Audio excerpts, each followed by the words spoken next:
Hello, my name is Jennifer Nansubuga Makumbi, and I'm the author of The First Woman, which has been shortlisted for the Jhalak Prize. Now, The First Woman is set in Uganda in the 1970s, specifically 1975 and onwards. And it's about a little girl called Kirabo who is growing up with her grandparents. And Kirabo has two issues.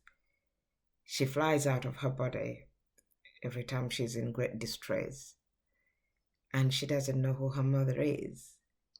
And for some reason, Kirabo connects those two. She suspects that her mother abandoned her because she flies out of her body. So she decides to consult with the local witch, a woman called Nsuta, first of all to heal the flying, and secondly to help her find her mother. Unfortunately or fortunately, when Kirabo goes into Nsuta has also got her own plans for Kirabo, because in a way she has discovered that the little girl has elements of rebellion in her, and she wants to prepare her to be a rebel.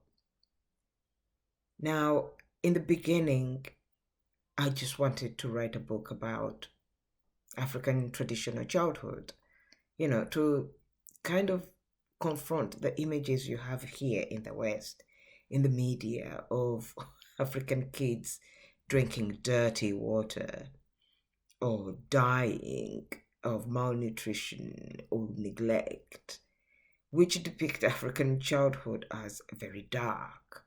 So I wanted to put out a childhood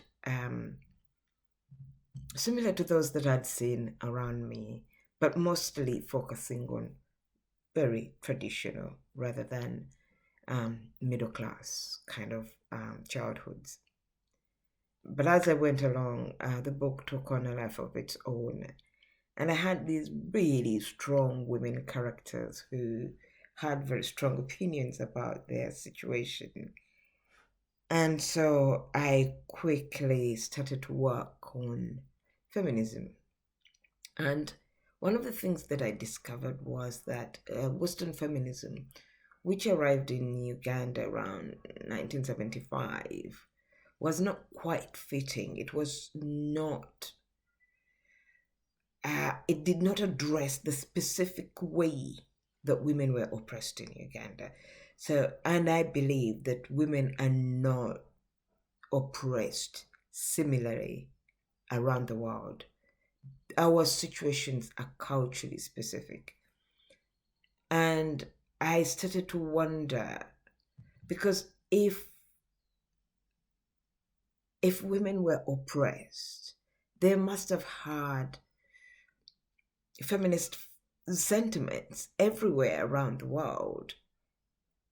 And I quite quickly discovered that, firstly, feminism is not mostly about these movements and these icons of feminism, but it's about every individual woman and how she privately, individually, personally confronts oppression. That women, all of us, negotiate within life. It's just life to fight against oppression. So I found that women often push back, but sometimes step back a few steps, and sometimes they negotiate, sometimes they play dumb. There are all sorts of strategies that women take individually to survive. And I came to this conclusion that every woman is a feminist, but they do it in different ways, and to them it's no big deal. It's just life.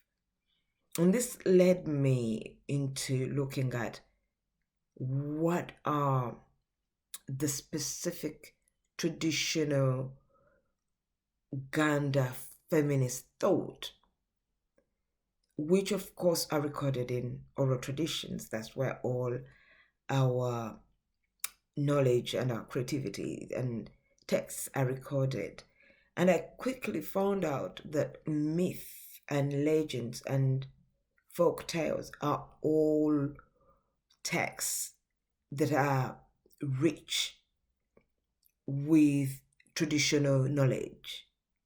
So, because women at the time were oppressed, they couldn't record their feelings, their sentiments in ways that were obvious. So, most of the feminist knowledge that I found was coded.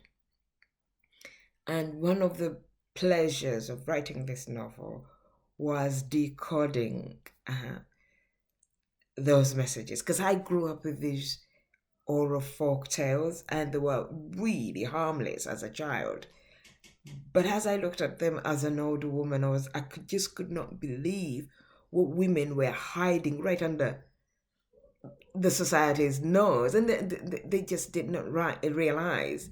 So it was a pleasure taking the reader and Kirabo, the main character, through these folk tales and finding out what they were doing, what they were saying, and just give her the ABCD of traditional Uganda feminism. And I realized that they were talking about all kinds of issues. Perhaps what mostly amazed me was how women relate to each other and to themselves and to their bodies under oppression.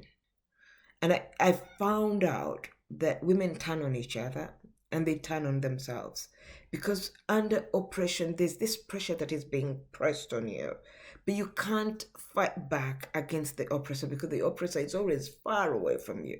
So you turn on yourself, you turn on your body, you turn on your neighbor who is a fellow oppressed woman. And this was a way of release of the tension and the pain. But also, I realized how this thing called class and how it is driving such a wedge between women in terms of feminism. And it seemed like the gap between working class and middle class feminists was unbridgeable. And I thought this was an interesting aspect to look at. There were quite a lot of ideas that I discovered, that I explored, and that surprised and shocked me. And I was lucky that I spent a lot of time with this book and kept on reading it again and finding out what else it was doing and developing it or suppressing it, depending on what I wanted to do. And it is my sincere hope that readers around the world and from Uganda could enjoy what I enjoyed writing, but also ponder on the idea of indigenous feminisms and the idea of discovering how women of old in their cultures recorded their feminist thoughts.